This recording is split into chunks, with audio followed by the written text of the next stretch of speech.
I can describe to you very easily and exactly where Kesab is and what kind of a community it is. Is it on? Well, are they talking? Would you start by giving the name and the date of birth? I am Hagop Stepan Bogosian, born in Kesab. Kesab is located at the present intersection of the boundary between Syria and Turkey and the Mediterranean. How many members in your family? Originally, besides my parents, had 6 children. And you tell me Of something about them? And I'm sorry, we just didn't get your date of birth. No, not yet. Would you give us that? My date of birth was in 1907, approximately latter part of May or early part of June, but arbitrarily set at June 10th. Okay. From the best recollection of my mother. The reason we do not have the date anymore is because the family Bible, where all the dates of the family records were kept, was burned and stolen during the deportations. And how are you to arrive at the date of birth? Through what method? My mother approximated the date of birth by the season when silkworms are harvested and processed in Kesab. Raising of silkworms was one of the main industries of Kesab during that period. You tell us, you had 6 brothers and sisters? Including myself. And for the 6 children, were you the oldest?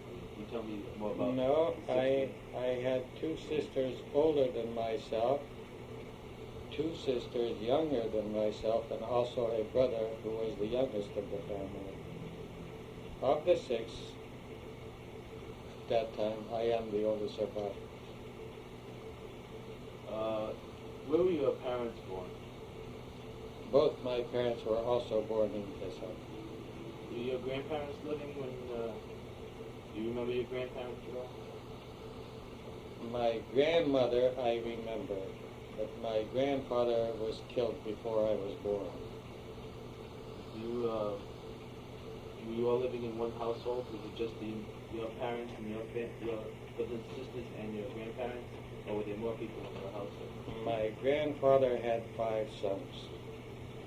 And you all lived together? We lived near each other, but not in one house. Each son had a house of his own, and my grandparents were welcomed in any of the houses of the children where they wanted to live.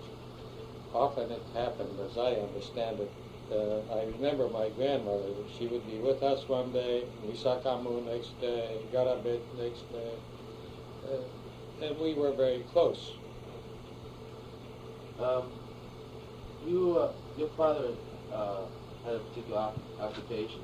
Can you tell me more about your family, occupation, the businesses, and even that of your uncles, father's 5 brothers, or the 4 other brothers? Of the 5 brothers, my father was the only one who died in his own bed, in his own house. All the rest were killed, murdered that way. They did not die natural deaths. And that included their father also.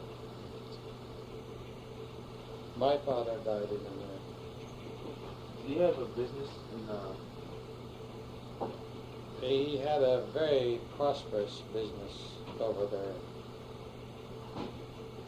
Kesab, I'd like to go back and tell you a little bit about Kesab. Kesab is probably, to my knowledge at least, certainly, the southernmost pure Armenian community in that part of the world. At my time, there was not a single non-Armenian in Kesab or in the villages surrounding Kesab, of which there were 8 or 10, something like that, villages, I mean.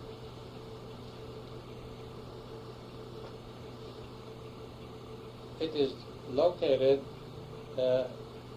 on the lap of Mount Cassius. There are all kinds of ruins there. While in childhood, walking around, you'd be kicking a stone that had been handled by man before. There was the remains of a Roman fort, and even today, the remains of a Roman road that crosses a creek is still used, both the road and the bridge. Bridge amounts to a culvert, but it is called a bridge. We call it the Gamuch, and the Turks call it the Köprü, and the Arabs call it Jisr. And right now that bridge is the boundary between Syria and Turkey, and where the customs for both countries are located. Can you tell me about your house? How was it built out of? How many floors? And you wanted to know about my father's business. Oh yeah, that's right. The Kesab is surrounded by the Turks on the north and the Alawite Arab Syrians on the south. During the time when I was born, all of that territory, of course, was Turkish territory. The Kesabzis did most of their business dealings with the north, Turkey, Iskenderun, and north of Iskenderun, Dörtyol, Suedia, in that direction. Are these Armenian cities? No. Iskenderun is a mixed city. Turks mostly, Kurds, Armenians, Arabs. It is now a part of what they call the Sanjak area. Antioch. My father was among the very few at that time who had his doings and dealings, business-wise, in Latakia, to the south, with the Alawites, Arabs, in partnership with an Arab in a village outside of Latakia. He had a flour mill and an olive oil extraction press. And in Kesab we had a store. All of our kids used to go over there and eat dates and chamich and whatever goodies he brought. And the way they used to bring things in those days was by mules and donkeys. And my father one time brought 4 camels to Kesab, which was very rare thing to bring camels because it's mountainous. Camels don't travel on mountains, while Kesab is on the foothill of mountains. And but he did. I remember that he brought 4 camels, which we corralled into our courtyard of our house, right on front of our house. And one of the camels was so angry at my father he wouldn't let him into the courtyard. But it's one of those things. Can I ask you a question? Did you have a lot of area around your house? Because it seems as if your father had was milling of olive oil and flour. Not in Kesab. Not in Kesab, but where he had these. He would have farmers bring the raw materials, whether it was the olives or the wheat, Flour, to be milled. wheat to be ground. And you had a courtyard, which was part of your house. We did not live where the mills were. Right, I understood. It was about, I would say, 30 miles away from where our house was. Our house in Kesab was an ordinary lot, I would say about a half an acre, with the house at the upper end and the courtyard. Over there, instead of building a fence, you build a wall around your property. The house is there, and the rest is a wall about shoulder high. That's what we called a habush. A habush was your courtyard. And in the courtyard, you had a few, maybe fruit trees, and a grapevine we had, but the rest was all mulberry trees, which were used for raising silkworms. They nest on mulberry trees and so Pardon? They would nest there? On the tree? No. It's a lengthy process. If you want, I can describe to you. Yes, I do. I find that interesting because we may not have. We've had, Well, you just have to take for a second. I just want to.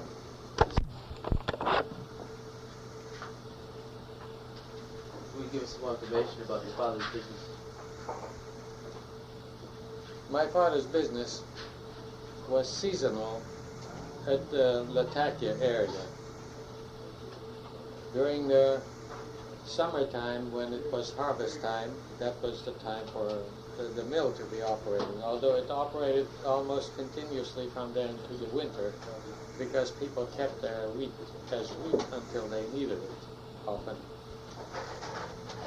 And the olives, of course, are very seasonal. As soon as they are ripe, they are harvested and brought to the press for pressing and for the oil. That's in the fall. When he was not there, he would be in Kesab operating the store. He had a store which us children and my mother was a very aggressive girl. And she, together with us, we operated the store. We ate half the merchandise, but that was part of the profits. That's what everything was about. Can you tell us what the merchandise was? The merchandise consisted of oil, wheat, flour, bulgur, sugar, salt, and things like that. Chamich, bekmez. Bekmez is grape jelly. Do you have clothing, any dry goods? No, no.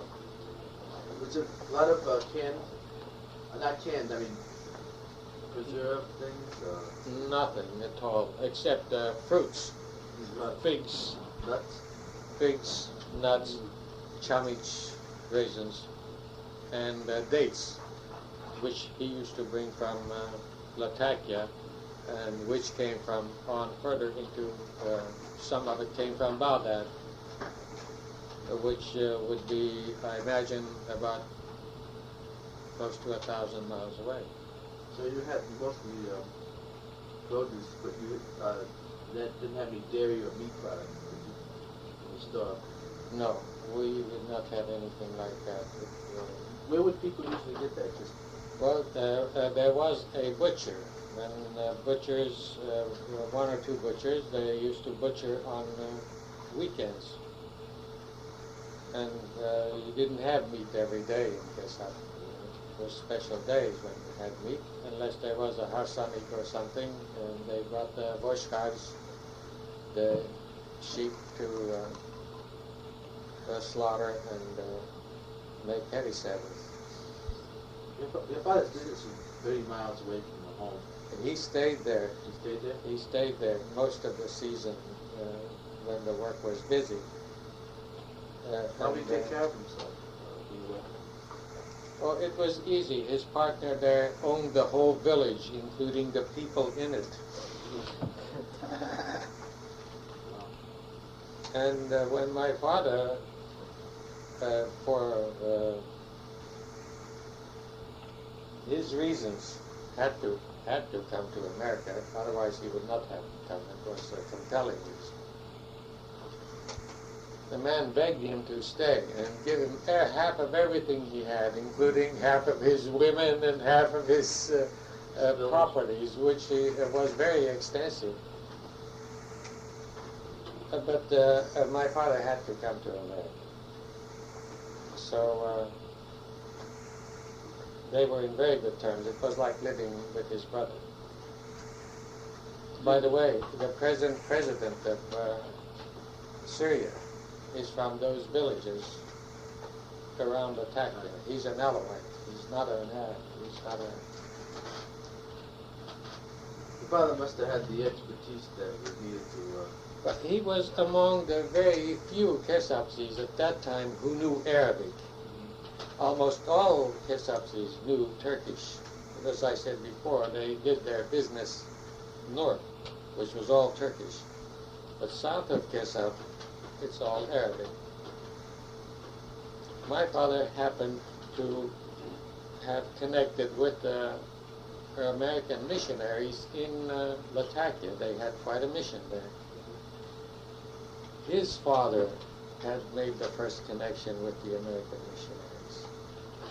And then his sons, my father, my uncles, all had to do with the American missionaries, who were making Christians of us Christians all over again.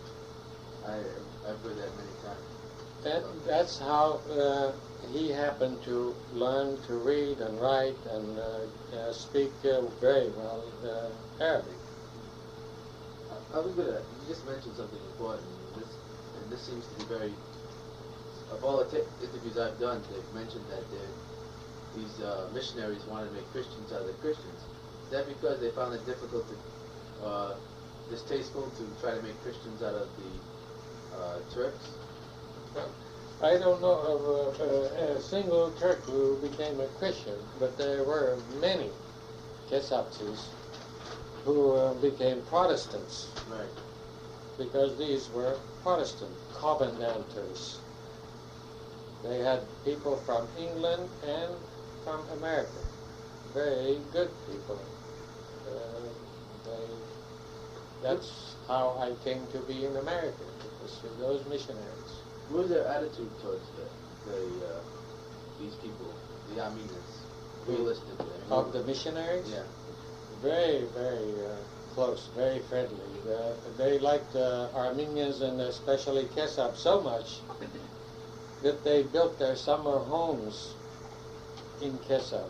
Spent a lot of money building beautiful houses in Kesab. These are the missionaries. These are the missionaries. But that's how they liked the Armenians. But how did the Armenians in turn like the missionaries? Well, there were a lot of hungry Armenians. When you offer a man bread, he likes you. That's the way it was. But did they have a serious attitude towards, were they given the bread or whatever so they can change to be Protestant? As far as I can remember, and this is childhood memories, there was no wheeling or dealing. You fell into it naturally. My grandfather was their cook. And there was no Lusaboshagan church in Latakia. They had a big school in Latakia. So whatever his religious needs were met by their church. They had the school, in connection with the school, they had their church. They took anybody, Muslim, Christian, there were many Arab Christians in Latakia who went to their schools. Because the schools were free. Any other school you had to pay. So they learned at least reading and writing, elementary education they got there. And they had some funds also. They had a doctor there who ministered to me. My eyes were bad. After I came back from deportation, he was still there. looked after me. I stayed in Latakia. On my way to America, I stopped in Latakia and stayed there for 4 months so he could cure my eyes to the extent that he thought might be passable. At that time, trachoma was the biggest bar to entry into the United States. There was no other.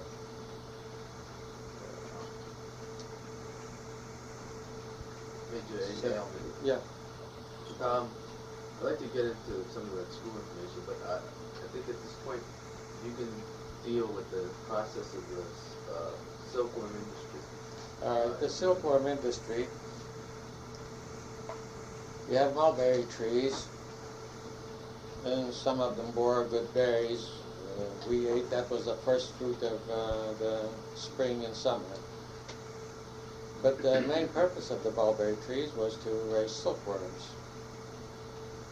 They imported the seeds of the worms from France.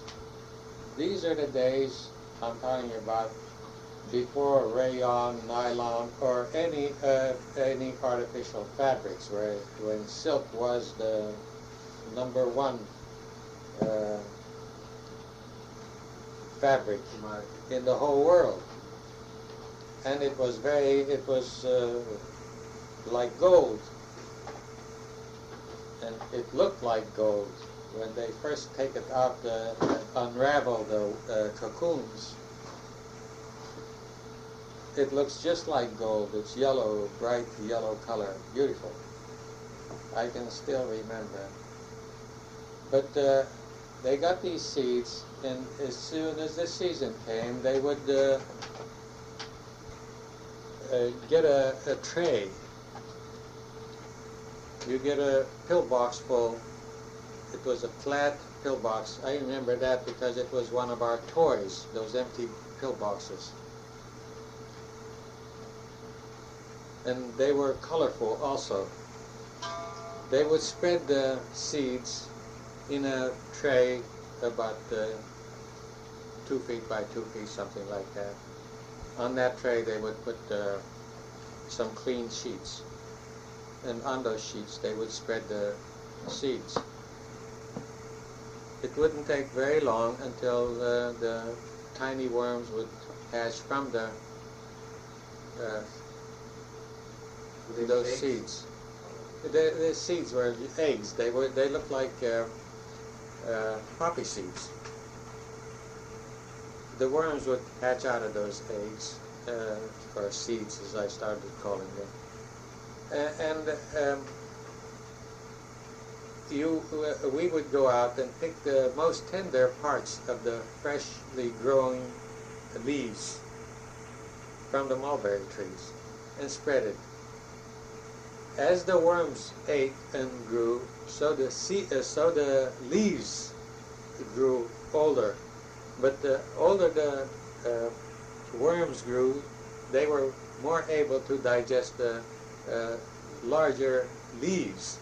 And every day you'd have to feed those worms and increase the area of the tray.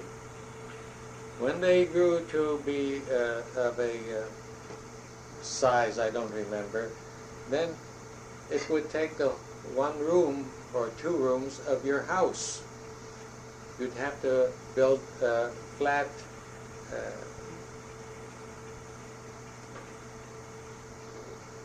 shelves-like in the house, one on top of the other, about that far apart, with canes. And on those you would spread the worms. They need more room as they grow bigger and bigger, until you don't give them just leaves. You take the branches and lay down on them. And on those branches, mulberry branches to eat, and other branches of weeds that they can shape the worm on, the cocoon on. They would the worms would get about a small finger big size, and real white.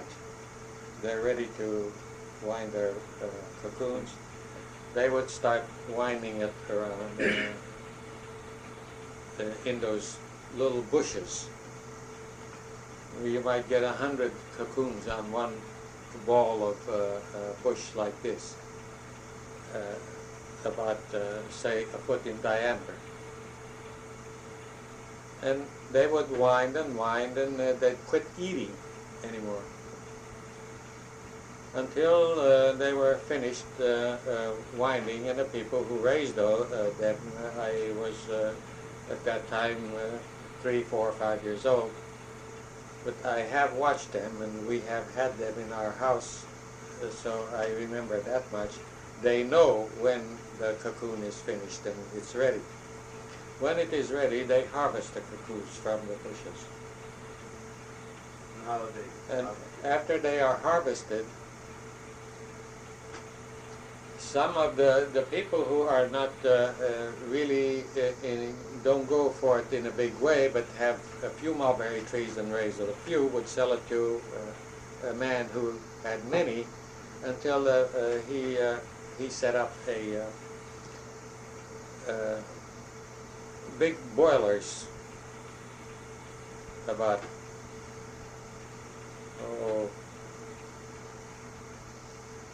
2-3 feet in diameter, big copper pots, and boil water on it, and pour the cocoons in there, and get one end of stir the whole mass, and get an end of it, and wind and wind and wind and wind until there is nothing but worms left in the pot, and all the silk is wound up in there. That then they take to the big cities, either Latakia or Antioch, and sell for hard money. That was the silk industry in Kesab. How much time will it take from the start of the seeds to the time of completing the harvesting work? About 2 months, I would say, right off. I don't know. For sure, I don't know. Can we have some information about your house, what it was like, what was it made of, the construction, the number of rooms, the kitchen, who did the cooking, who ran the household, your responsibilities in the house? My responsibilities as a 5, 6-year-old kid were Not too many? not too many, no, but nevertheless, they were. Everybody has responsibilities except an infant who needs attention. The responsibilities of a kid like me would be to bring twigs and burning wood from a pile outside in the courtyard, so Mother could put in a fireplace, which is a living room and a kitchen and a dining room. The fireplace is the center of the household,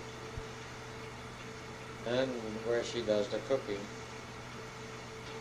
That's what I used to do, and the girls used to help me. Was the house made out of stone? Yes, What? stone house. Being located where you are, was the weather cold in the winter? And, not very cold. It does not get very cold in Kesab. Very seldom do you see water frozen outside the house, but it does on the surface. At night and in the daytime it will not. Just a small layer, maybe 1/8 of an inch or so of ice you would see. We used to go and just walk on it and crack the puddles. What about at night when it would get cold enough that,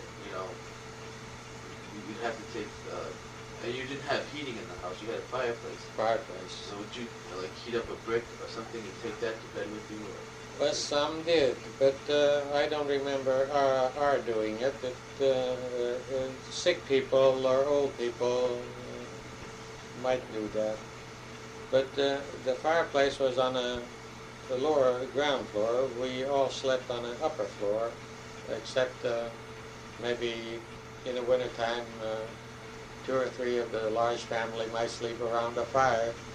That was it. There was only 2 rooms in the house, upstairs, downstairs, just like a movie station.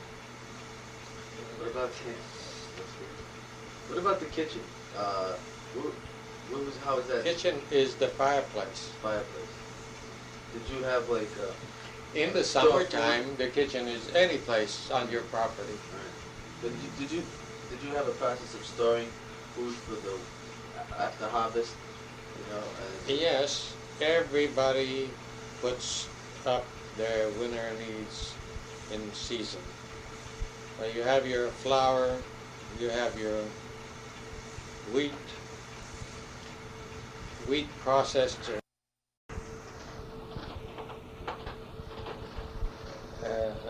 and you have your figs. In my time, figs were another large crop in Kesab for consumption, not for exchange. And raisins and bustard, which is another great product. You know, they put a little starch in it and spread it on sheets. What about the sujuk? you made that yourself at home? Yeah. Everybody dried their own figs and dried their own raisins. Those were our candies. We had no candy. And my father brought, of course, as I said before, some dates. And he also brought some halva from the city. And especially flour and wheat products. Everybody had to have that. That was their order for the winter. From season to season, it had to last you. Otherwise, you had to go into the my father's store and buy a few kilos of flour or a few kilos of wheat or bulgur, whatever you needed, which was much more costly than for you to do it in the summertime in the season. Did you bake bread at home? Yes. Did you have an oven? Not at home, no. It was a neighborhood tanur. Tanur is like a earthen barrel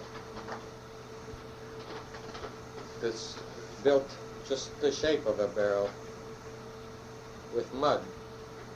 They build a fire in it and then take the bread, open the bread, and paste it on the sides of the barrel and cooks that way. That makes the hot sauce. Yeah. What about like chawarma? Did you have that, or would you have a fat of that in the house? What is chawarma?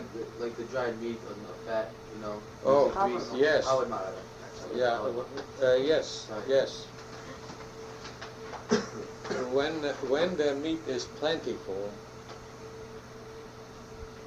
fat is something here we throw away. Over there, it's the most precious part of the meat. Even today, people will fight over the fat rather than over the meat. They can do without the meat, but they cannot do without a certain amount of fat. They've got to have it. Here we refrigerate. Over there you can make the kaburma, like you say. If it's fat enough, the fat floats on top and seals it. You don't need a refrigerator. You can eat it all year round for a whole year. It doesn't spoil. You also used to make soap, right? Did you make soap? No, we don't make soap. Fat, animal fat, Yeah. and ordinary fat, butter, is too precious to waste on that. Even oil, olive oil. They have laurel oil in those mountains that grow wild. They look exactly like olives, but they are bitter, and they have oil. They put those olives through the same process as olives and get the oil from that and make the oil and make soap from that. My uncle's business today is making soap. People come all the way from Halep, which is 200 miles away, to buy some of that soap. Was it has a certain fragrance? Of which it has some samples. Yes, it does have its own fragrance. It looks very rough and ugly, but it has a... Can you tell us when you were a child you had certain responsibilities? Did you remember playing as a youth? Did you have any playing. games? Our games were chasing each other. Playing hide and seek on moonlit nights. That was the best thing you could do. On a nice, clear moonlit night, you can see almost like daylight. Those are my fondest memories from those days. In the daytime, what do we play with? Our marbles were marbles that we made. Did you make them out of stone? We got them. We had hard stones and soft stones. There was a very soft limestone, and we just grind it on a piece of flint until it was round. And we made our own balls. The way we made them was we get some hair from camel hair was best, but you couldn't always get camel hair. Any kind of hair.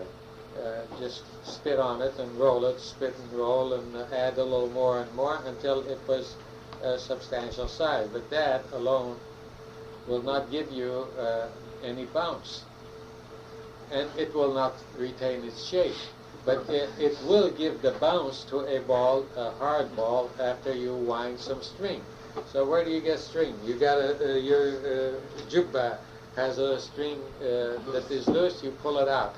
You go and rob your mother's sewing kit. And anywhere you can get a piece of string, even that long, you wind and wind until you have a ball that is covered on the outside. The hair is protected, and the hair gives it a hollowness and yield. When you hit it on the ground, it's not solid. There is hollowness inside.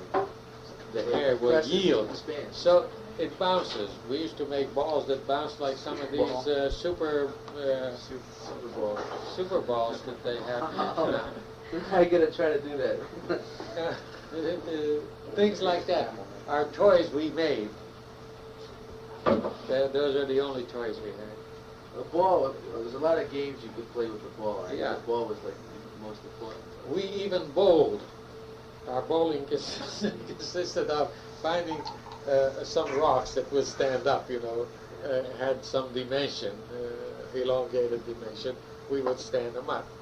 And we would throw other rocks against them from a distance, and that was our bowling. There was a particular game they used to play with the ankle bone of a lamb. Do you remember that game? Did you play that game at all? Just the ball when you used to toss the bone in the air and have it try to stand on the side or an edge. Oh, yes. They call that ashak, or ashak, something like that, the Turkish name. It's a little elongated, oval-shaped sort of a thing that has two flat sides. Let's see. That's probably the extent of youthful games. Did you get any education at all, formal education? Were you too young?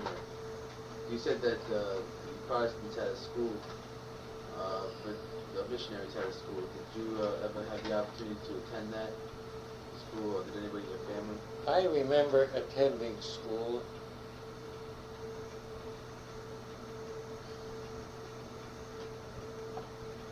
Only one season. That was before the war. After the war, I don't remember attending school at all after the war. Can you tell us about that season that you attended school, what you were taught, who ran the school, what school was it? I think it must have been a Protestant school. I'm sure it was a Protestant school. The thing I remember very vividly, I'll never forget, was a little girl caught fire from a stove. And she got out of the building and ran from one direction to another, and she was all flames and nobody could help her. Nobody there could help her. I was not in the school. I don't know why I was away from the school, but I could see her running right in front of me across this way and that way, screaming. And she burned to death. It was in the winter time, and all the children try to get as close to the fire as they can, and she had just caught fire there. So you don't remember much more about the school? I don't remember anything about the school, really, because I didn't have much schooling. All I know, even today, is just the Armenian alphabet. It's very hard for me to... I can't read handwritten Armenian. Very little. If it is printed, I can read it. And printed higher end, I can read if it is not in fancy print, regular print, I can read that. I know the alphabet.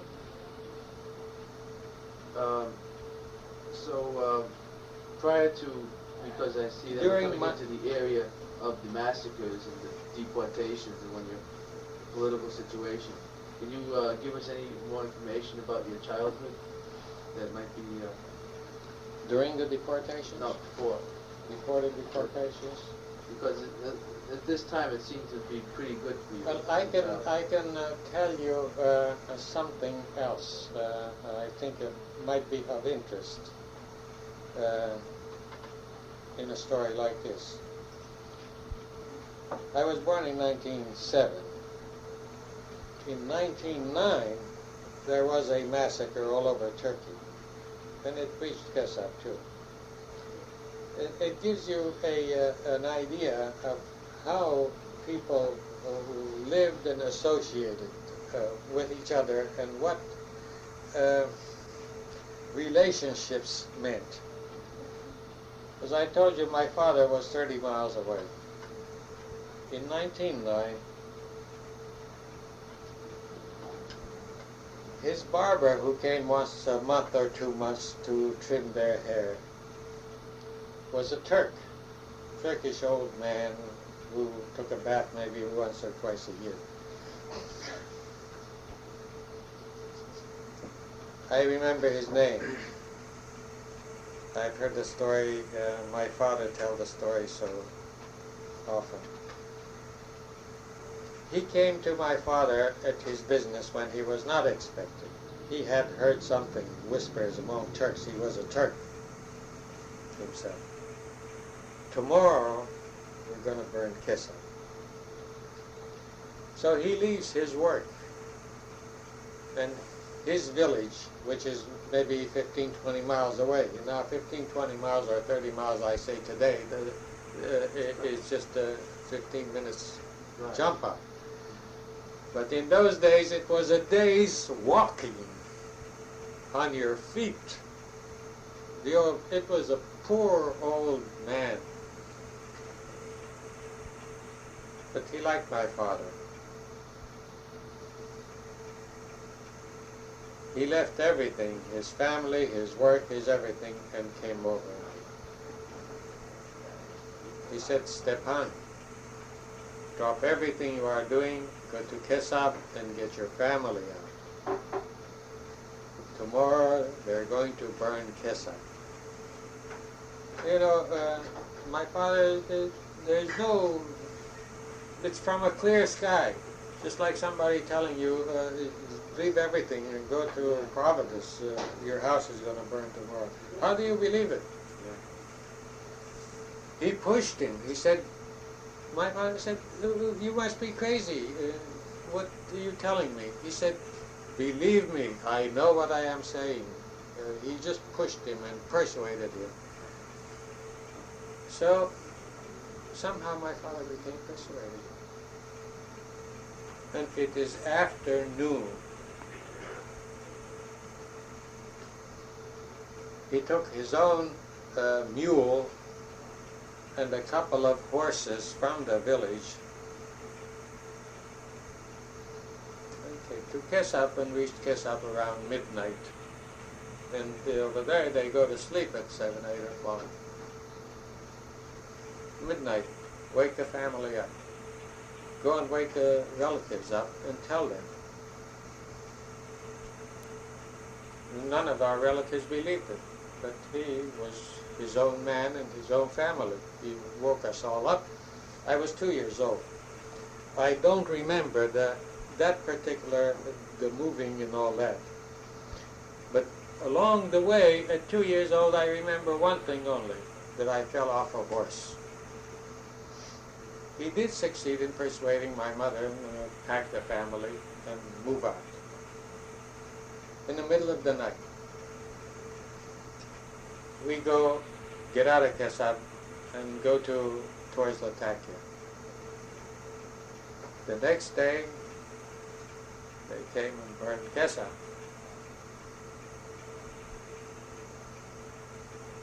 And that's left you saw a few relatives? Well, some of the relatives stayed and fought, some of them ran away and hid in the bushes and caves, and some were killed, and some were rescued at that point where I showed you in the Mediterranean, right there. They hired boats and took them to Latakia. But us, nothing happened to us. We went over there to his village, where the business was. Immediately, by the time we got there, there were 2 houses. When I say houses, 2 rooms emptied for us, and 2 of the best, not the stables.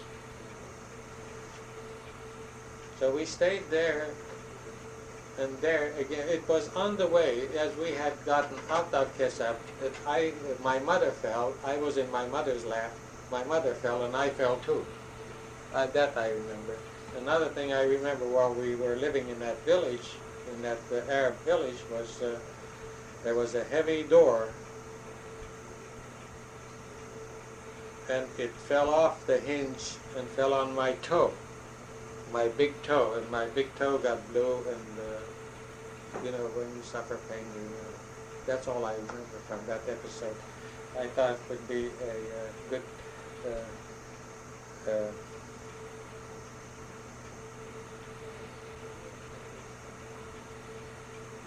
diversion to let you know how people, Turk, Arab, Muslim, Christian, didn't matter. When you had a man on your side you could depend on, it didn't make any difference. If it hadn't been for that Turk, my mother alone couldn't have saved the family. And in a time like that, each man, even uncles and aunts, they have to save themselves. They can't stop and worry about you. I don't know what would have happened to us, but that happened to us. Okay, now using that reference point, and maybe there isn't any more childhood stories, can you get into the area of what had happened during the massacre? This took place in 1909, right? You just said This was 1909 massacres. Right. And you read your histories, you will see that there was such a thing in 1909. This would be 6 years, 6, 7 Right. years before the deportations and the big genocide. Can you continue on from that point, even though you were 2 years old? Did your family ever return to your home, or what happened to the properties? Oh yeah, we returned back, and our house was damaged but was not completely burned, so we returned and continued on. How long did you live there? Where, at the village? Right. I don't remember, Garo. That'd be interesting. But It must have been, you see what happened was the Western European powers, I think, brought some pressure and the Sultan relaxed, and that was a one-time deal. The massacre took place. They killed a lot of people in Turkish Armenia, in Adana and some of the bigger cities in Turkey. What was the extent of the damage to that village? And also, are you able to say how many people died? No, I don't. I don't know. About Kesab, just so we have a perspective, in terms of square mileage, or just approximately how big, and also in a village size, what was the approximate population? I would make a rough guess about the size of Kesab. I would say it's about roughly 50 square miles. Not 50 miles square, but 50 square miles. Yeah. At its greatest number of people, and these are all Armenians, I say. I don't think even in Armenia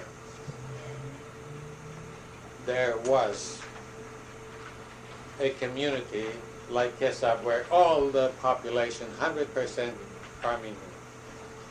And also the southernmost such Armenian community in all the Middle East. That would include even Armenia. Farthest south. The population at its greatest would be between 8 and 10,000. At the present time, maybe between 8 and 900. In the summertime. In the wintertime, just a handful. Only the old people stay there.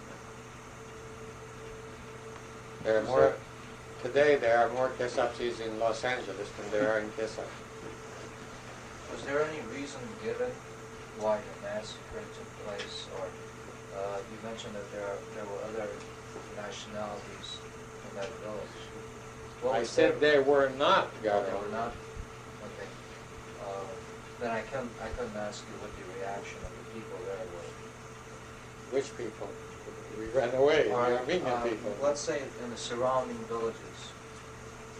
You gotta remember, he's 2 years old now, and I think I you're don't on the know. track of I'm what not he going. remembers. I'm not because saying that he should remember as a 2-year-old that his mother or father would have been able to tell him when he was older.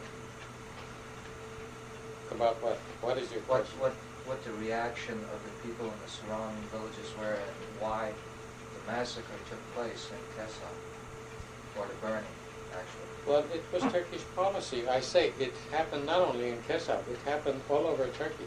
it was in Adana. It is part of the history of the Ottoman Empire. It was provocations like that that led to the Ottoman Bank affair. This year. This massacre of that 1909 occurred all over Gilitya.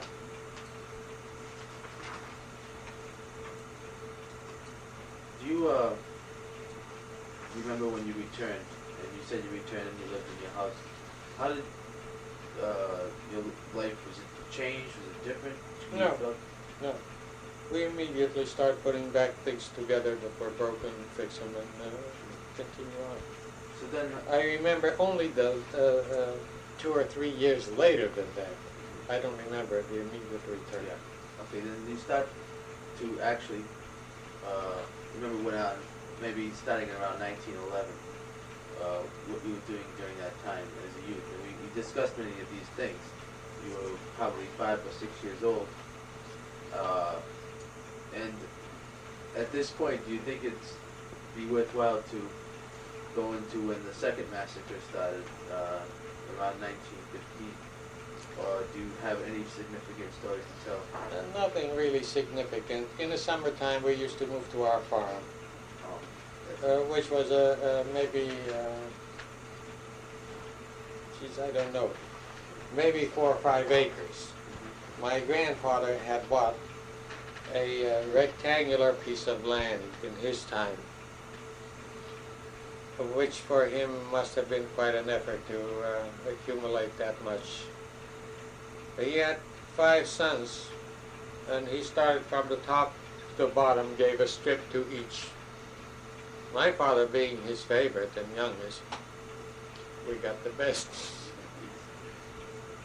That much I remember. Where was this farm located? Was it far from your regular home? It was about between 2 and 3 miles from Kesab, the main town of Kesab, and around the periphery of Kesab, in almost all directions except the mountain. There are these villages, the biggest of which is that one there, the Karaduran. And then there's Ekizolov, and there's Chakhalchuk, there's Chinarchuk, there's Sevachpur, there's Bashor. Must be about 8 or 10 of them. Ours was at Chakhalchuk, and we had a little piece in Chinarchuk, which are adjacent to each other. These are just the small communities where in the wintertime only 1 or 2 houses are occupied. People who live there who don't have anything in Kesab. So we had that farm where we had grapes and we had figs, we had apricots, we had made a garden for vegetables, and it was nice to live with lots of land. Almost everybody who lived in Kesab had a piece in one of the villages outside.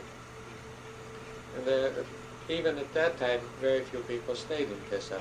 My fondest memories are the fun we used to have moving to the farm, and because of the store, I used to make the trip back and forth often, every day. It was not hard for a kid to go back and forth, and there was nothing to fear.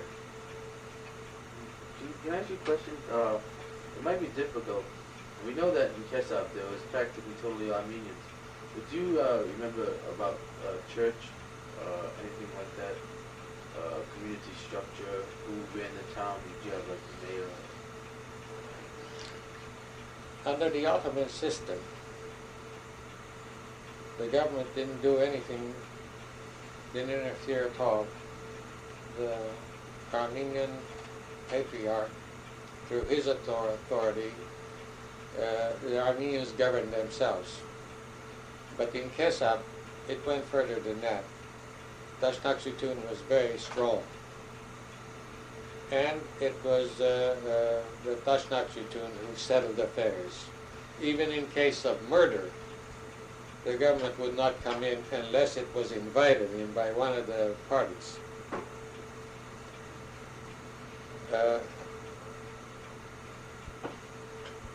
There was no government except the tax collection time. Tax collection time, the Turkish gendarme would come and on horses with whips in their hands to do their business, and often they were cruel. In that respect, I can tell you a story. One time, the gendarme had come, and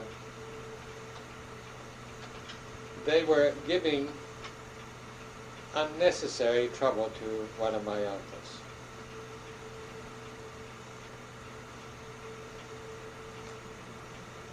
It had nothing to do with taxes. They were just making fun of him and having fun with him. And my father was watching from his window until he couldn't stand it anymore. And they were manhandling him, you know. He went down and just hit one of the soldiers and knocked him down. And to hit a government gendarme for an Armenian was capital crime. Says, you had no right to do that, I had a right to do that, you had this and that. He said, let's go and see the boss. Their boss is the main chief collector who comes and sits in somebody's house, because every house belongs to him. He can go wherever he wants. my father says, "Come on, let's go."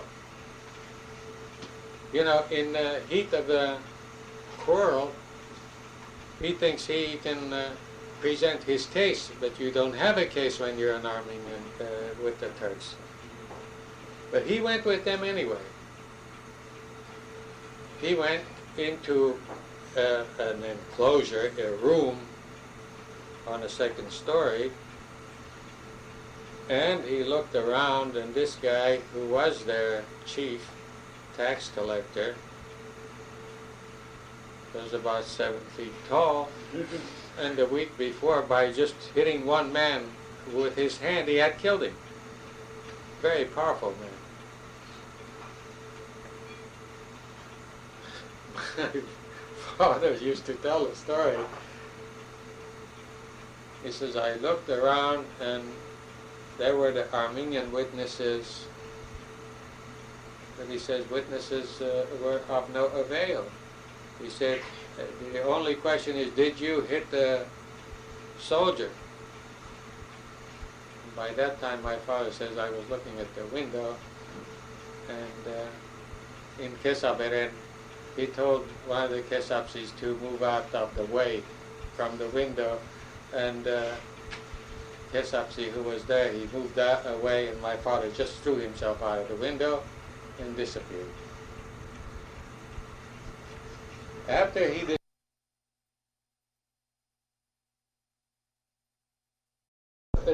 the chief tax collector apparently had a big reputation of cruelty, but actually the man apparently was a just man. After my father ran and jumped from a second-story window and got away,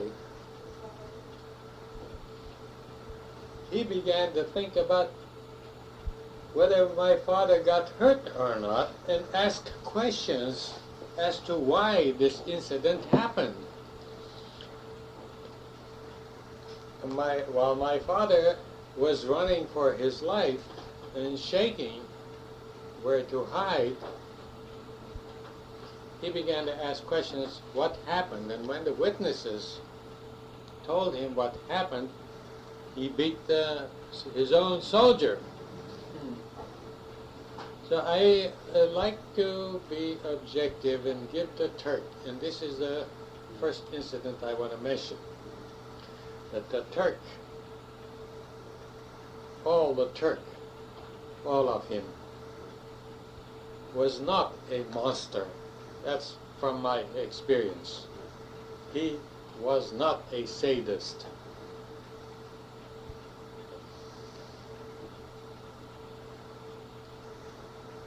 On several occasions, I can say that my life was, but for a kind-hearted Turk, I would not be alive today. I don't remember any occasion where an Armenian saved my life. But I do remember when a Turk saved my life. But on the other hand, it was not being threatening. No. But in my experience, I did not feel any threat to my life from Turk or Armenian, except on an occasion which I will mention later. So then they forgot about my father, but he didn't know about it. And my mother, he had come to take a couple loaves of bread with him, so he's going to go out into the mountains and hide. So finally, the word got to him that the tax collectors had left and that he was not under any jeopardy, so he came back. This is his story to me. I was not there. If I was there, Okay, concerning the village, you were talking about how the Turks really didn't get involved in justice or anything like that unless, except for special instances like this. How did the Armenian community deal with crime? Or was there even a crime problem, stealing? or there were occasional fights. And how how did people deal with that? Wherever you have people, you have crime. But by and large, there was not a crime problem in Kesab or in the villages around Kesab. Everybody knew everybody, and practically everybody was related to everybody. And it would be hard for any Kesabsi criminal to hide his crime, because somebody would know about it, especially with the slow travel. Somebody would see you if you were going from here to there and you're going to rob something here. So along the way there are several houses somebody's going to see. But there was a very heinous crime committed, which I have heard, I don't know about, before my time, that some of the older Kesapsis will still tell you. If you want, I will relate it, but it is not of my experience. No, it sounds significant. No, it isn't significant. Was the crime dealt with by the Armenians? I mean, as far as the It punishment? was committed by Armenians. Yes. It was dealt with by Armenians. It was not, the government had nothing to do with it. Okay, this is what we'd like to know, because in the past we've asked what certain punishments were related to certain crimes as far as the Armenians taking care of their own. So it is significant, if you have heard it. I don't know of any crimes committed by Armenians that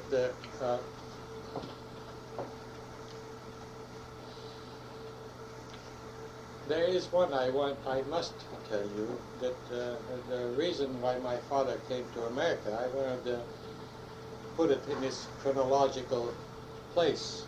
But if you want, I can relate it now. It won't make any difference because it is a story by itself. Well, there is a if you want to keep it in its place, it could be touched, the part about migrating here, but if we want it to be of social significance in a community that's, does it heavily have to do with your deportation or the massacres? No. Okay, then I No, think it has to do with my being here today, with my being in America at home. No? No. I have a cousin alive in Binghamton, New York. He and his wife are in their late 80s, approaching their late 80s, and they have 2 heiresses. You know what that means?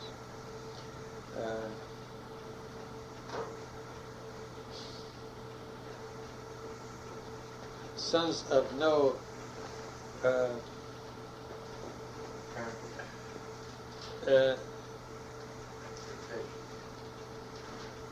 Expectation?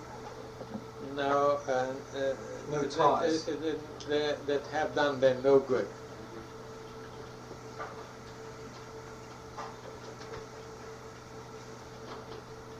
But they live and take care of themselves, and they're both on their feet. And I imagine his wife's father lived to be 100 years old, 104 years old. She is a very chirpy little lady. They go and do their own shopping and their own cooking. Anyway, in 1914 or 13, I don't remember,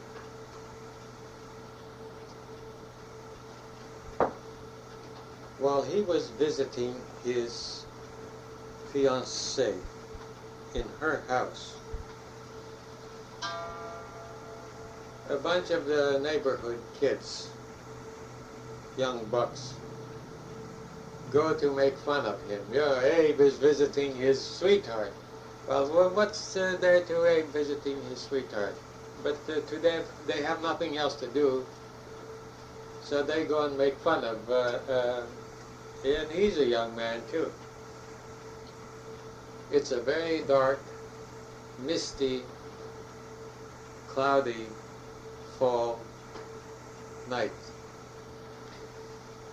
they carry on until and he hears it inside, right outside of their house they do that. He hears it inside until he can't bear it anymore. He takes a gun,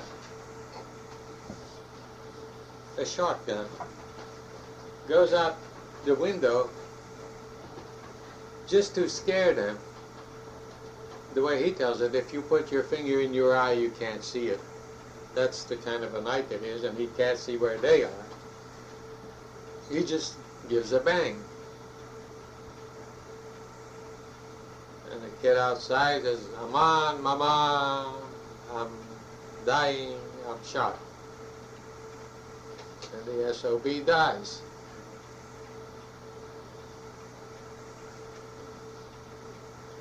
So,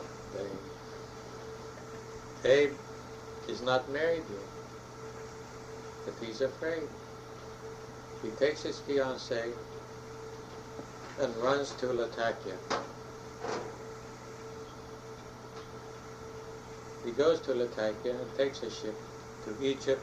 In Egypt they get married, and my father gives him some money so he can pay his way to America. He sees my father in Latakia. My father gives him money so he can come to America, and he runs away. After he runs away, they blame my father. And they are about to call the government. And once the government gets involved in a murder case, it's not a matter of whether you're guilty or a trial or you're innocent as an angel. You get into the web, you're lost. Even if you're guilty with enough money, you can get out. If you are innocent without money, there's no way out. So that's why my father had to come to America. They started going after him. And he ran away and came to America, left everything he had. This was in 1914. He barely got to the United States before the war exploded. That's how he came about that. My father was in America while during the deportations my mother without a man with 6 children to take through the Arabian deserts. Well, this is a separate story, but you want it told now. And those people went to the government, and the government did come with gendarmes and look for my father. And my father was nowhere to be found. We were lucky they didn't come and get us, because over there you can't tell. They do things like that.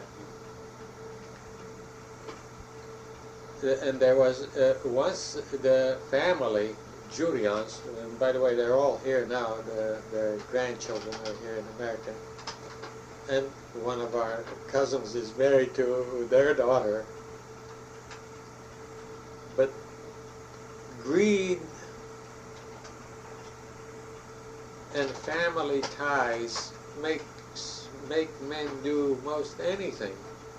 What they were looking for was not so much that my father or Uncle Abe get punished, but pay them money.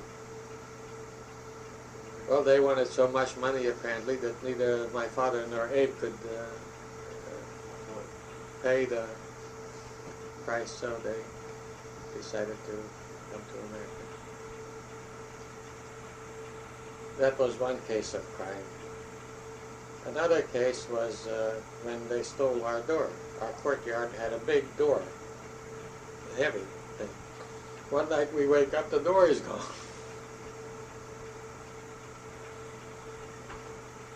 Somebody needed lumber, or somebody did it for spite.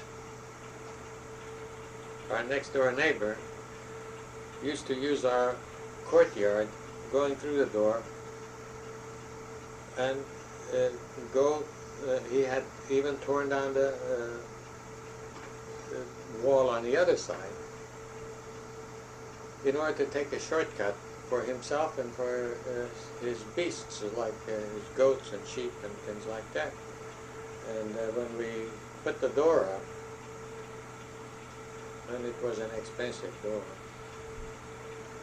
he had one of his dogs come and steal our door. And where is he going to put a big door that's 10 feet by 4 feet?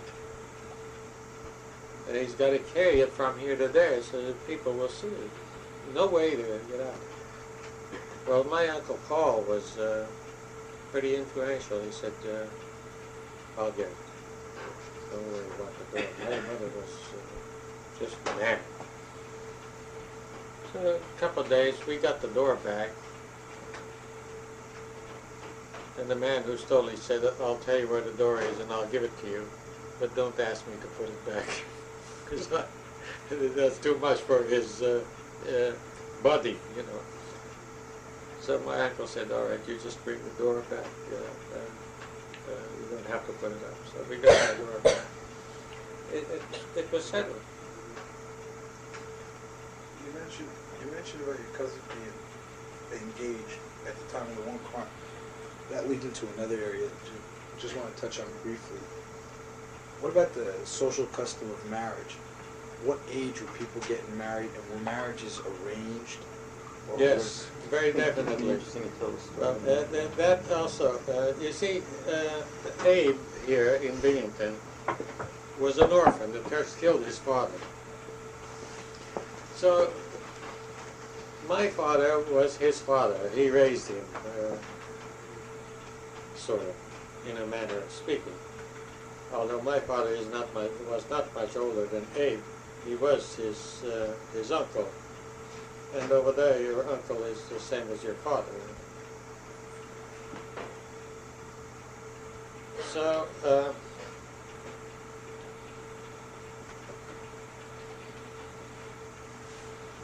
was I? Marriage. Oh, the Terterians live in Chapaljo permanently. That's where their homestead is. They don't live in Kesab. We have Archbishop Terterian now, who is of the same family. He is her nephew, yeah. Anyway, Abe gets to be 16, 17 years old. Of course, he's all alone with his mother, and they want to fix him up, so he becomes a family, and he's on his own. So it's in the summertime, and they say, Abe,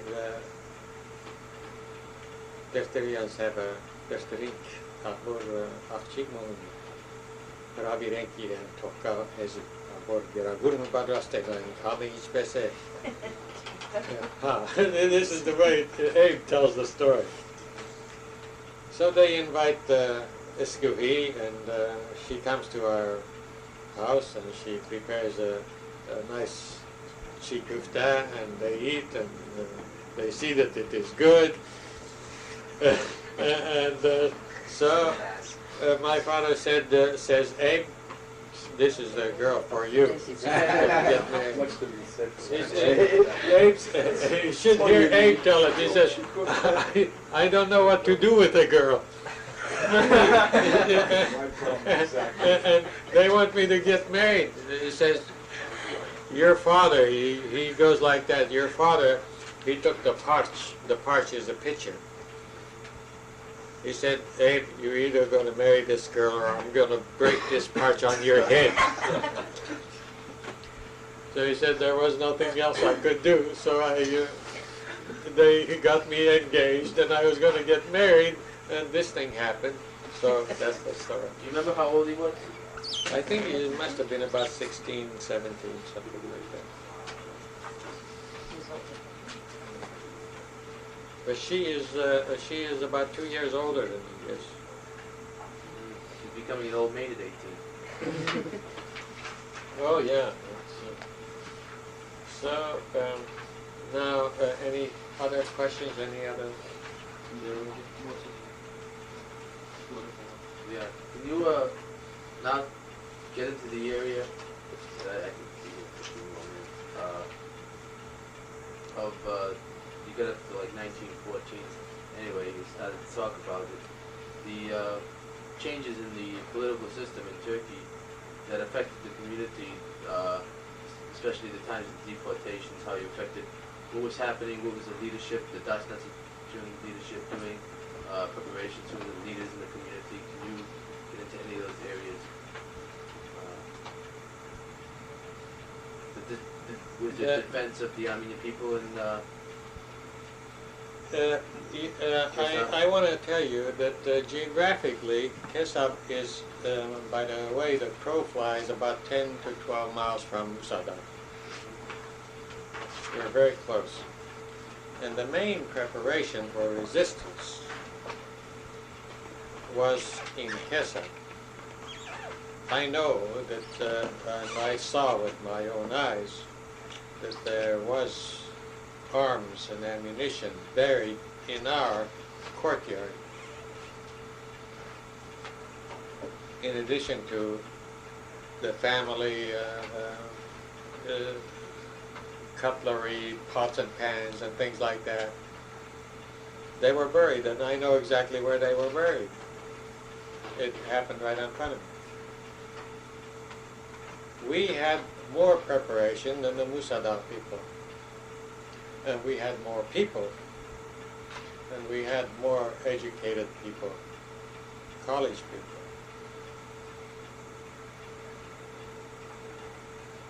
The leaders of our Kesab, I was too young, of course, at that time in 1915, 16, what would I be? 9, 10 years old. What would I know about the inner workings of their politics? What I know is what I have heard. Apparently they were divided, whether to submit to deportation or to resist.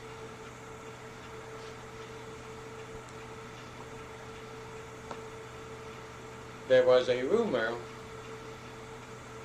there must have been some basis of fact to it, that only the Lusaborshagans, the apostolic church membership, was to be deported, and they were not going to bother the Protestants because the Germans were Protestant, and the Germans were allies of Turkey. And that, in fact, did happen. They first deported all the Lusaborshagans, mostly from Karaduran, of whom most were the Manjikan family. The Manjikan family consisted of close to 1,000 people, as I understand it. As I say, you've got to take what I say about these political things from my things I have heard, because I was not, as a child, 8, 9 years old, involved in politics. Or neither would I have any access to direct information.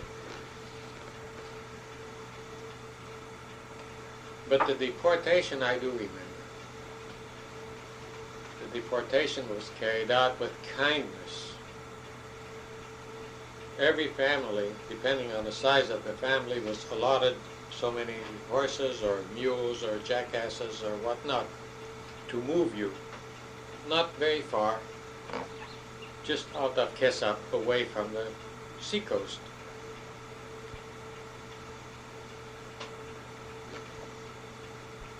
And so it happened that they did move all the Lusaborshagans. The long caravan, horses, mules, gendarmes among them, and the people moving Kesab, the queues, being emptied of population. We used to go as kids. There was a parapet and the road was lower, and watch from there the passing of the caravan. And they went away and disappeared. as it turned out, they were the lucky ones, because they didn't take them very far. They took them to Hama and Homs, if you know Syrian geography. It's not very far. And that was in Syria, and they let them alone. Well, that was paradise compared to what we, who were not supposed to be deported. And it was our leaders, the Pokagan members, who prevailed on the, letting the Lusavarchagans go, and while the rest of the Kesapsis would stay. It is not with any pride that I say this, but this is what I have heard, and I do remember that we were separated like that. But no sooner they were gone than it came our turn, and we too were deported. But while this thing was going on, apparently there was a political argument really going on among the Kesapsis. I remember one incident. A man they used to call Crazy Hannes said, if you guys are not going to start something, I'm going to start it. There was an encampment of Turkish soldiers in what is now the bus station for Kesab. It's an open field where at that time it was like a football field where children played. It was right in front of the school. That's where they had camp. It's right on the lap of Kesab.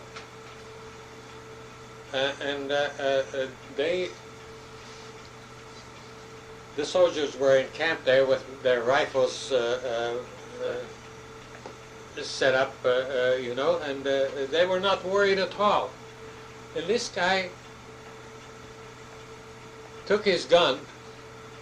He had a 6-shooter, and he started going down there to kill a soldier so the Kesapsis would fight, because they had prepared to fight. And here, like sheep, separated the one from the other, half and half, were being deported. So,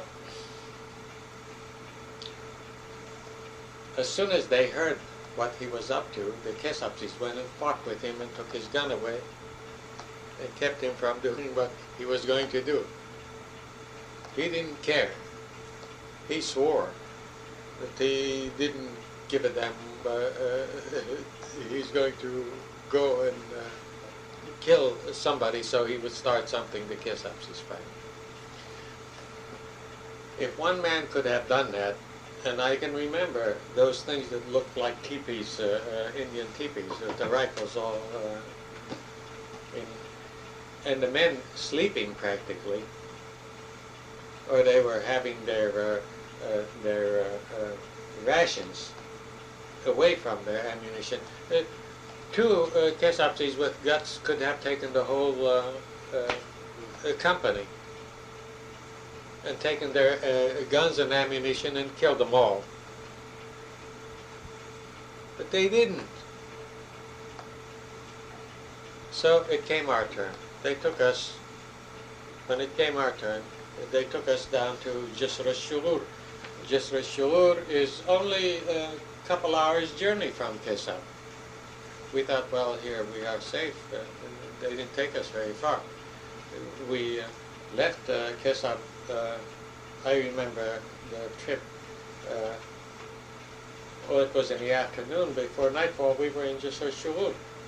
And there, my uncles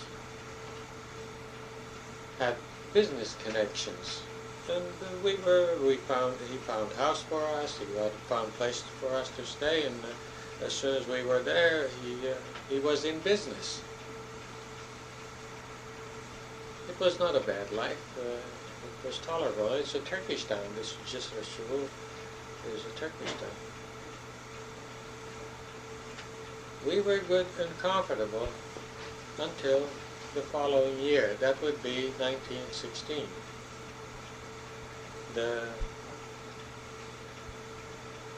We were deported. I will say the fall of 15, but I may push the whole thing back a year later. I'm not sure. But the following spring, they came and said, we got to move from here. This is not far enough away from the coast. And Kesab got to move. So they brought all kinds of animals, pack animals. And there, it's at the beginning of the desert area. They brought camels too, in addition to horses, mules, jackasses, anything like that, and camels. Well, we had 2 donkeys and a mule for our family, and all the children have to ride because they were all young kids. There were 3 younger than myself. 3 younger than me. And I was only, in 1915, 8 years old. In 1916, I'd be 9 years old. All right. There was not much more that they could carry. And my mother, while she walked part of the way, she had to ride too. So they drove us out of there, and we were all right, and we had enough to eat. And we went the first night, first day's journey ended. You'd go about 25, 30 miles on a day's journey, and then set camp and sleep in the open, and then get up early next morning. Because it is so hot over there, you have to get up early in the morning and travel as much during the cool time as possible. And at noon, get to a water hole. All right, we got to a water hole. At this water hole, there was a village, Turkish village. This is Turkish territory now. And every village apparently in that area had an ara. Ara is the big shot. No, he's the big shot.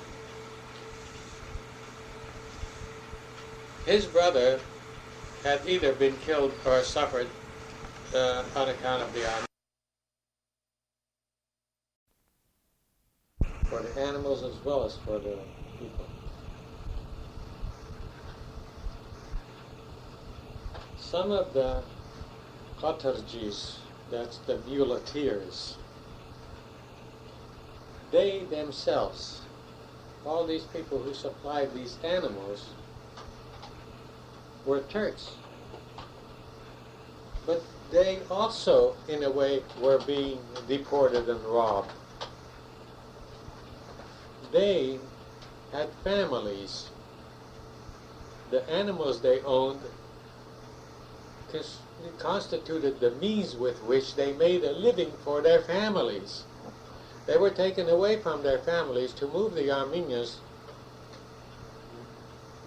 to where they did not know, for how long they did not know. They had a pretty unstable condition themselves. We had a very tender-hearted old man. He used to shake his head. He'd say, it is a sin. Our government will suffer for this. God will punish us for this. In this water hole, this Allah of the village came with a tent post. He wanted to kill as many Armenians as he could.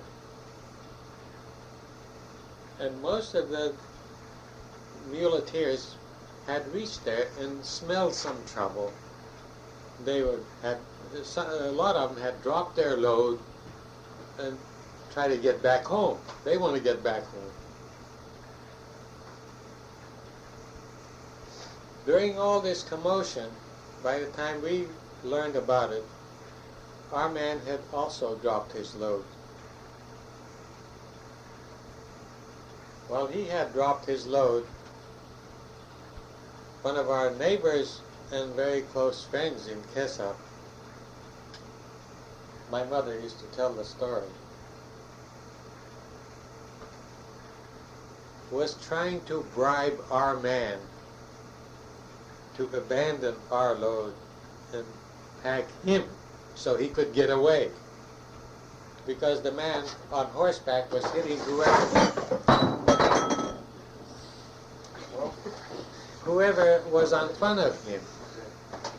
And the man, our neighbor from Kesab, was trying to bribe him with golden coins, Osmanlis they call them, liras, to abandon us and pack him.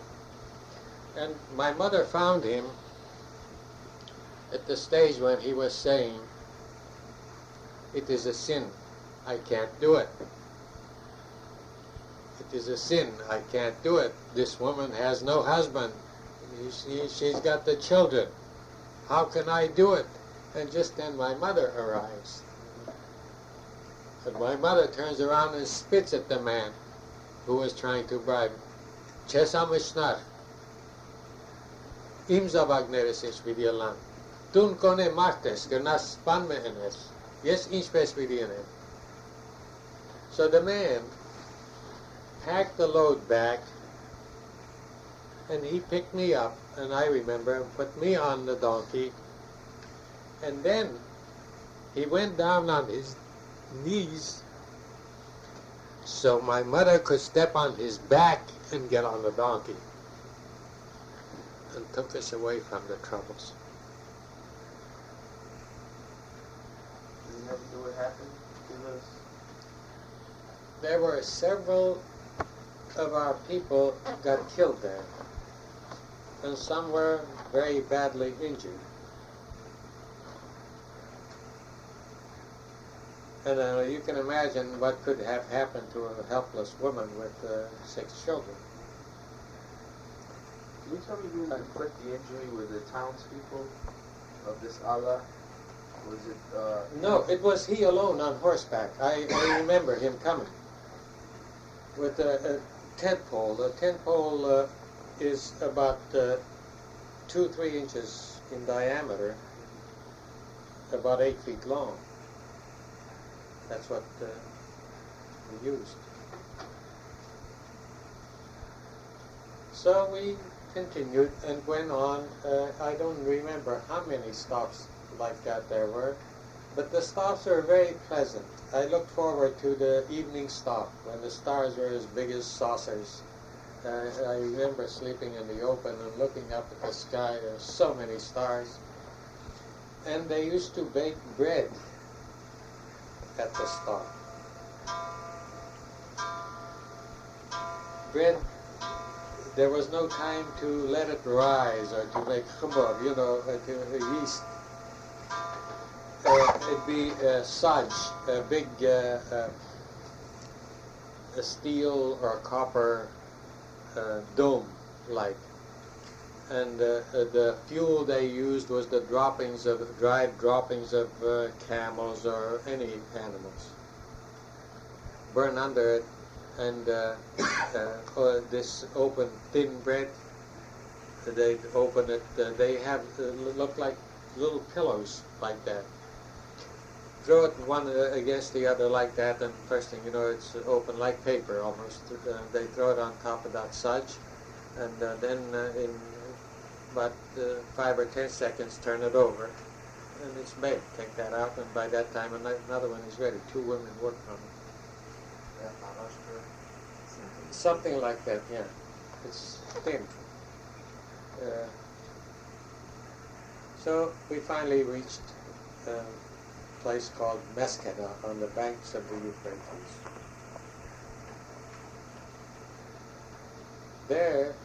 There's no town, no city, no nothing. It's just a desert.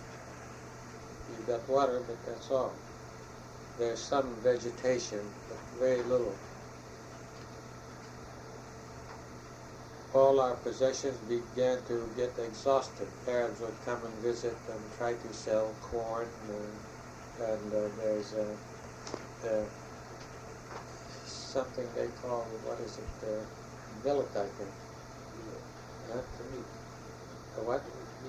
No, it's a grain. It comes in pods.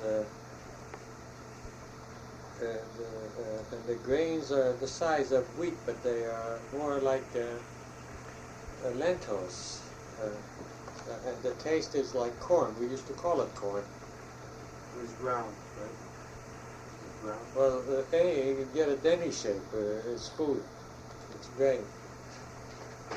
And there I learned as a child, 9 or 10, whatever I was then, every edible weed that grew anywhere. Even some roots we used to dig. I don't remember how long we stayed there. But while we were there, they came one day and took very young children. They took 2 of my younger sisters. They must have been about 4 and 6 years old. They put them in a wagon together with other children. They came and took whoever they wanted. And Who are they now? The Turkish people. Turkey's gendarme. They took them and they went away. That left 4 of us and my mother. Now, all this time we were trying to, my mother was in on schemes how to get away, go to the big city. The big city was Aleppo. So they had such a plan, and we were supposed to meet outside of the camp area. Very quietly, we sneaked out, and did meet where we were supposed to meet. I remember they emphasize and emphasize, if you can help it, don't even breathe, because there were guards, but they had people who apparently had timed the guards where they would be, so giving us a chance to sneak out. And possibly it may have been deliberate. We did get away, and nobody knows the road. So what they did was to follow the telegraph posts. We followed the telegraph posts and traveled until mid-afternoon the next day. No, it wasn't afternoon. It was just about sunrise. We traveled all night.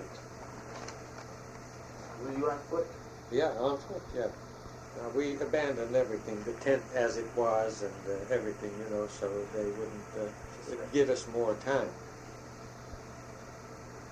Well, at sunrise, there were the gendarmes standing on their horses right in front of us.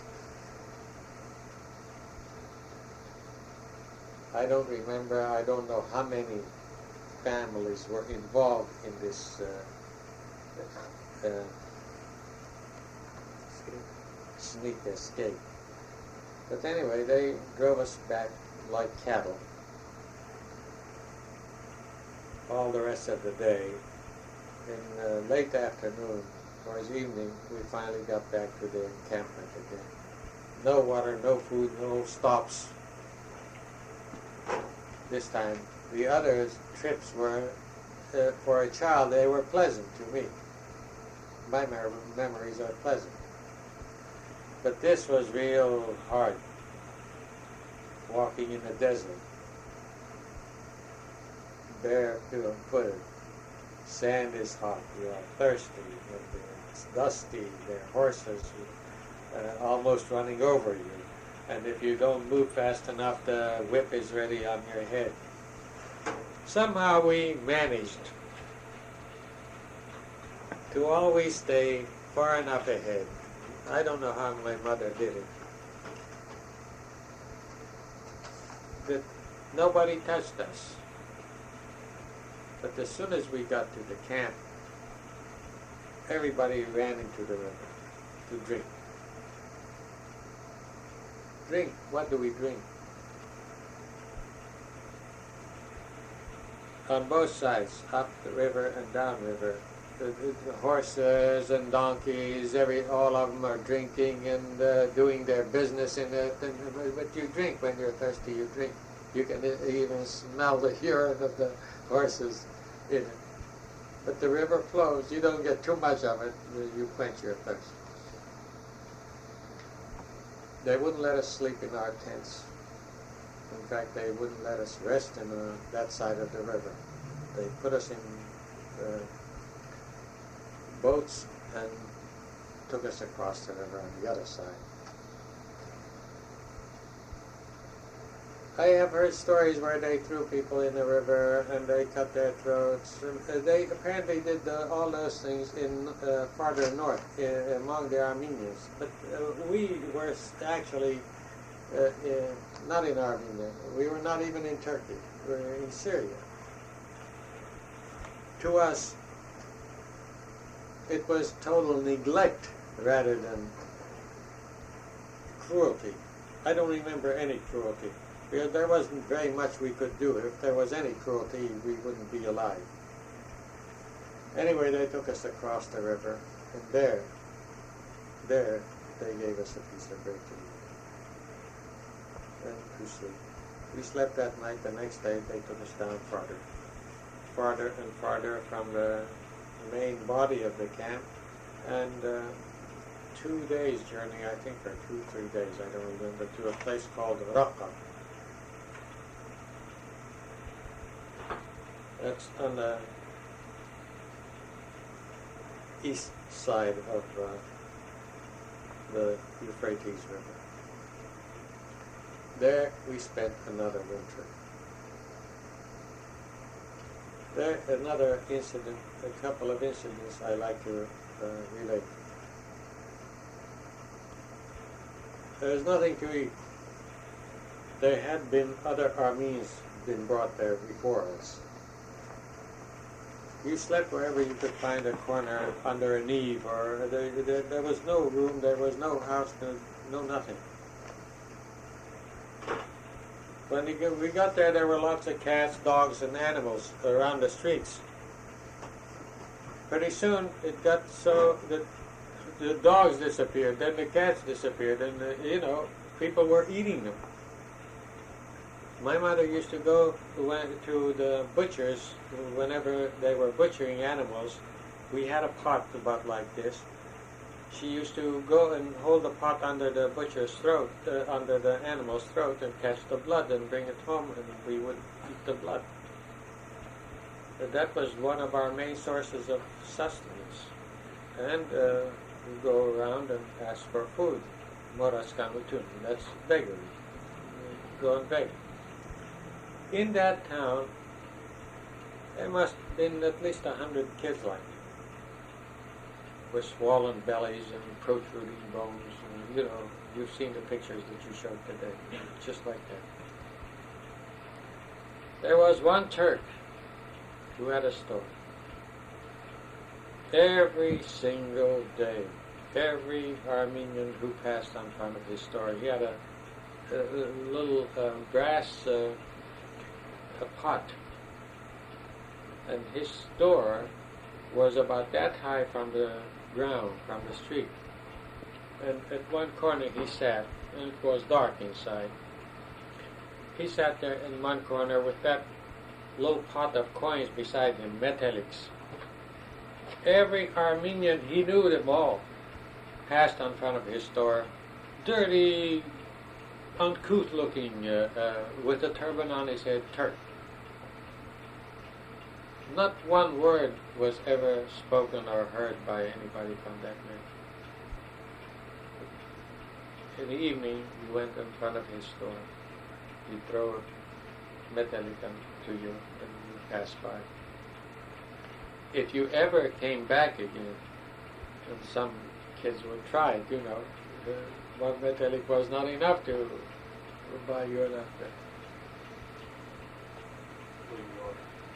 Yeah, he wouldn't say anything. He'd just sweep you away. You've had yours. But that was, you become just like an animal. Any animal that you feed once, even a bird, a squirrel, he'll come back again. And we used to do the same thing. Go and get our metali. That was our sustenance. That was one kind turn. Another kind turn. One day, I was begging around in front of I don't know how these things happen, in the street, and a man came to me and grabbed me by the cuff of the neck. He says, "Come." I went. He took me over to a restaurant, the only restaurant that there was. And we used to pass in front of that restaurant to just get a smell of food, nice yachni, and it smelled so good. He took me there, and took me inside, and set me on a chair, on a table. Me of all people, why? There were others. There were lots of others. But he took me in the restaurant and told the man, give him all he can eat. Well, in 2 years, that was the biggest and the best meal I'd had. I don't know who he was, where he came from, why. Another time. We lived there through that winter, and my young brother, who was about 2 or 3 years old, he died there of hunger. We just didn't have food, nothing. Couldn't. Just out of total exhaustion, hunger. He was not sick or anything. He was hungry. The last thing he said was, huts. No huts. But anyway, the following spring,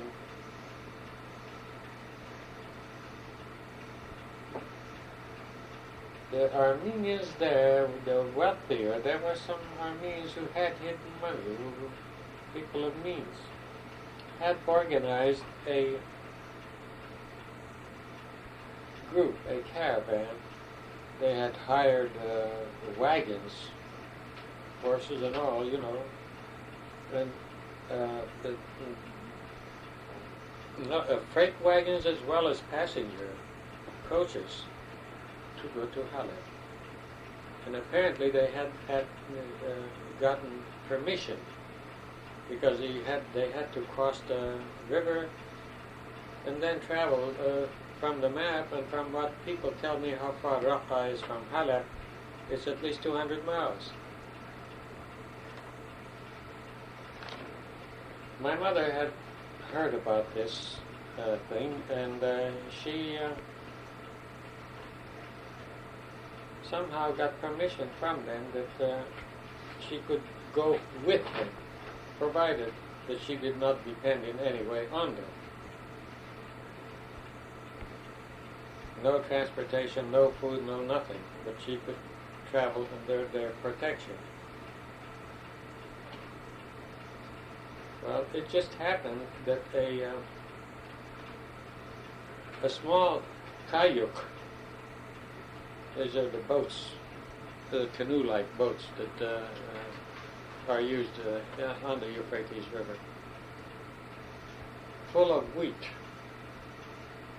had sprang a leak and sank right at the bank of the Euphrates there. And the wheat had sort of cooked itself, when it gets into water, it just explodes. Well, we heard about this, and without having had this trip in mind, salvaged as much as we could and dried it, because the starch and the food value is still in it. But we had dried enough so that my mother had figured that we'll use that to travel with. And indeed we did. We hitched on with these people, and there again, somehow, with all their horses and coaches and things, Mother had her own whip. She kept us ahead of the caravan instead of behind, enough so that if we got too tired, we could rest before they caught up with us, and then get up and go again, and still keep ahead of them. I don't know how many days it took, how long it took. I don't remember. But we did get to Halep, and we got into Halep without knowing we were in Halep. And we lost the caravan behind us. And we were very fortunate in the way we got into Halep. It was just at twilight, just before the sunrise. There was light coming. So very early, if any of you have ever been to the Arab countries, the muezzin before the sunrise comes out and he says is Allah Akbar. The first person, we're going along, well, we recognize it's a street now, it's not a road, because there are buildings on one side and the other, and it has shape, it has width.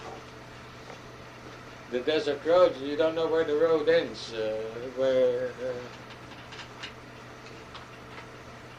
and here was a mosque. And from the courtyard, one old man, tottering, he looked at us, and to us he looked worse than we looked to him. He started shaking his head. We didn't have any clothes on, just rattling skeletons, bones, no, just barely any skin left to hold the bones together. He shook his head, watching us approaching. I remember he took out his dirty handkerchief. At the corner of his handkerchief, he had a few coins.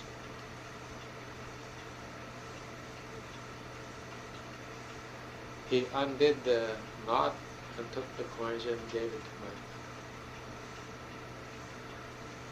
He said, "Take this and go and buy the children some bread." Turk.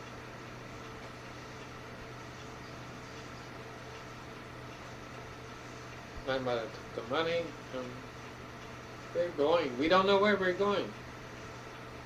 The caravan didn't come. They took another road. There were other Kesabs that were supposed to be with us, and they were going to Aleppo. But we found out later that they took them to the salt mines.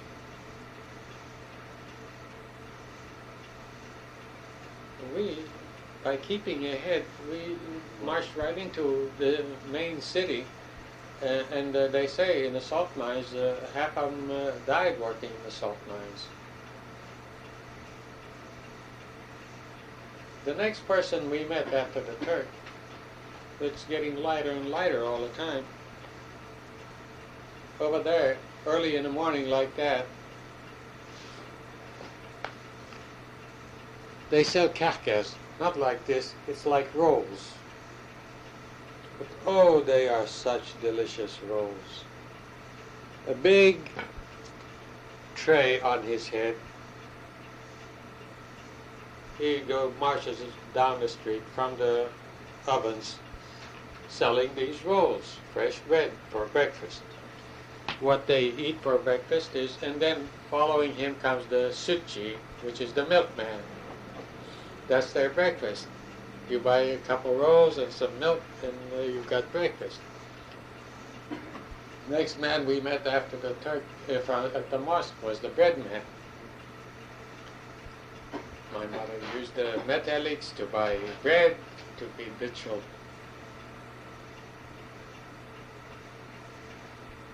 Okay. We're eating bread and still marching towards we don't know where.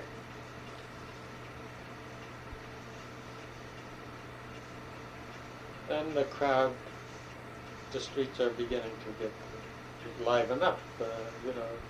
More and more people you see, so it's getting to be a busy.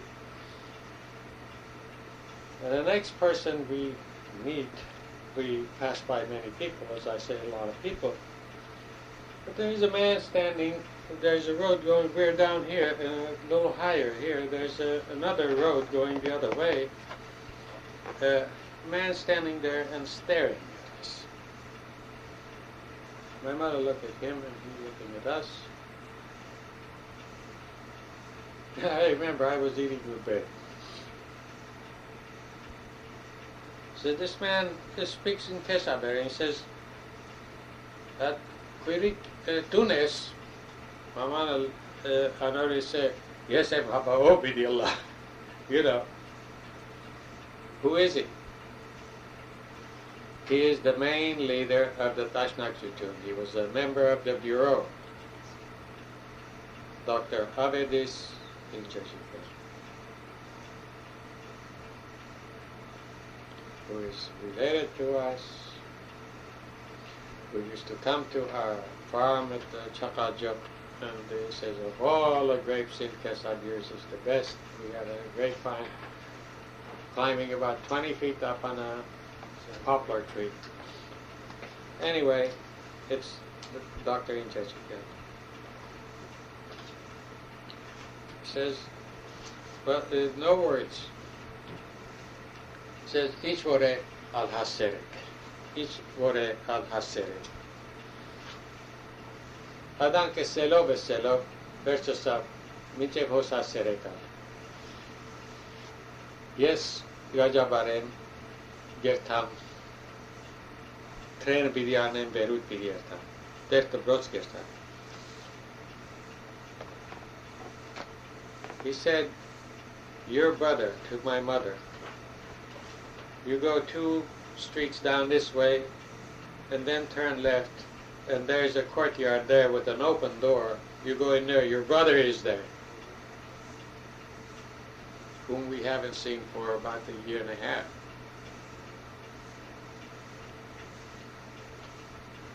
So we followed the directions and we went and found Uncle Paul. How can you make appointments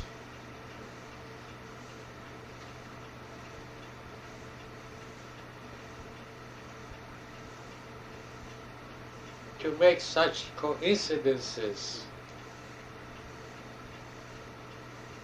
one after another to reach a destination?